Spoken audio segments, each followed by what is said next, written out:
Hi friends, இன்றைக்கி வீடியோவில் சப்பாத்திக்கு ஏற்ற மாதிரி நல்லா சூப்பரான டேஸ்டியான ஒரு கிரேவி தாங்க செய்ய போகிறோம்.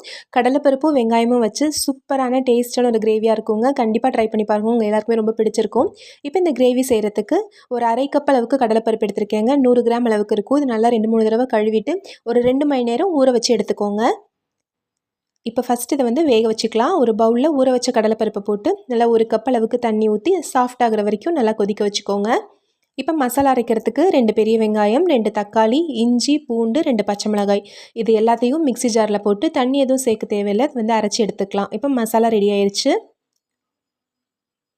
கடலைப்பருப்பு நல்லா ஊற வச்சுருக்கோம் அப்படின்றனால சட்டுன்னு ஒரு 5 நிமிஷத்துலேயே இந்த அளவுக்கு நல்லா சாஃப்டாக வெந்து வந்துருங்க. இப்போ பாருங்கள், நல்லா சாஃப்டாக வெந்துருச்சு. இந்த அளவுக்கு வெந்தாலே போதும். நம்ம ஸ்டவ் ஆஃப் பண்ணிவிட்டு இதை வந்து இறக்கி வச்சிடலாம். இப்போ இந்த கிரேவி செய்கிறதுக்கு ஸ்டவ்வில் ஒரு வானலி வச்சுக்கலாங்க. இதில் 3 டீஸ்பூன் அளவுக்கு எண்ணெய் விட்டுக்கலாம்.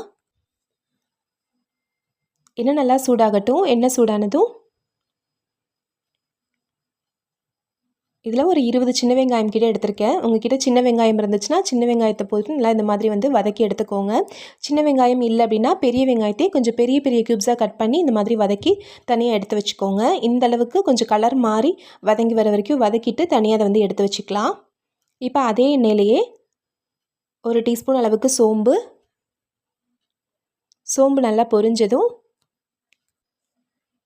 நம்ம அரைச்சி வச்சுருக்க அந்த மசாலா பேஸ்ட்டு சேர்த்துடலாம். வெங்காயம் தக்காளிலையும் நல்லா தண்ணி இருக்குங்க, அதுவே போதுமான அளவுக்கு இருக்கும். மிக்ஸி ஜாரில் கொஞ்சம் தண்ணி சேர்த்து அந்த தண்ணி இதில் வந்து சேர்த்துடலாம்.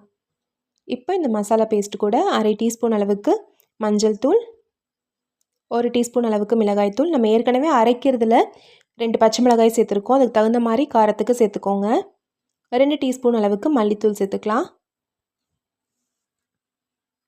கூடவே 1 டீஸ்பூன் அளவுக்கு கரம் மசாலா, ஒரு 1.5 ஸ்பூன் அளவுக்கு கல்லுப்பு இதெல்லாம் சேர்த்துட்டு இதில் பச்சை வாசனை போகிற வரைக்கும் நல்லா வந்து வதக்கி எடுத்துக்கலாம்.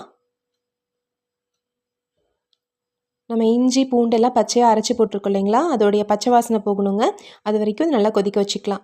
இது கூட ஒரு 1/4 கப் அளவுக்கு தயிர் சேர்த்து நல்லா கலந்து விட்டுருங்க. இந்த தயிர் சேர்க்குறனால நல்ல ஒரு க்ரீமியான டெக்ஸ்சர் கிடைக்கும். டேஸ்ட்டும் நல்லா சூப்பராக இருக்கும். லேசான ஒரு புளிப்புத்தன்மையும் இருக்கும். தயிரெல்லாம் சேர்த்துட்டு இது நல்லா வந்து கொதிக்கட்டும். ரொம்ப சிம்பிள் தாங்க. நம்ம வீட்டில் இருக்க வெங்காயமும் கடலைப்பருப்பும் வச்சு ரொம்ப சிம்பிளாக செஞ்சிடலாம். கண்டிப்பாக எல்லாருக்குமே ரொம்ப பிடிச்சிருக்கும். மீடியம் ஃப்ளேமில் வச்சு ஒரு 5 நிமிஷம் நல்லா இந்த மாதிரி கொதிக்க வச்சுக்கோங்க. பச்சை வாசனையெல்லாம் நல்லா போயிடுச்சுங்க. நல்லா கொதிச்சு வருது பாருங்கள். இப்போ நம்ம வதக்கி வச்சுருக்க அந்த சின்ன வெங்காயத்தை போட்டுக்கலாம்.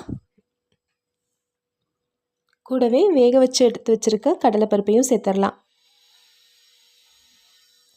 எல்லாமே சேர்த்துட்டு இதை நல்லா கிரேவி கன்சிஸ்டன்சிக்கு கொஞ்சம் திக்காக வர வரைக்கும் கொதிக்க வச்சு ஸ்டவ் ஆஃப் பண்ணிடலாங்க. அவ்வளோதான். ரொம்ப சிம்பிளான டேஸ்டியான கடலைப்பருப்பு கிரேவி ரெடி ஆயிடுச்சு.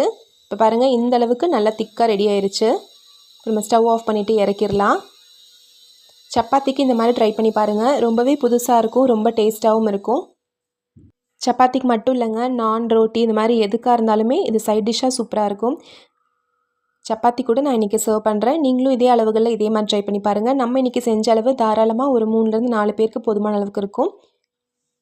இதே மாதிரி நீங்களும் ட்ரை பண்ணி பார்த்துட்டு இப்படி இருந்துச்சுன்ற சொல்லுங்கள். இந்த ரெசிபி உங்களுக்கு பிடிச்சிருந்துச்சுன்னா நம்ம சேனல் ராகாஸ் கிச்சனில் ஒரு லைக் கொடுங்க. ஃப்ரெண்ட்ஸ் கூட இந்த வீடியோவை ஷேர் பண்ணிக்கோங்க. நம்ம சேனலை சப்ஸ்கிரைப் பண்ணி வச்சுக்கோங்க.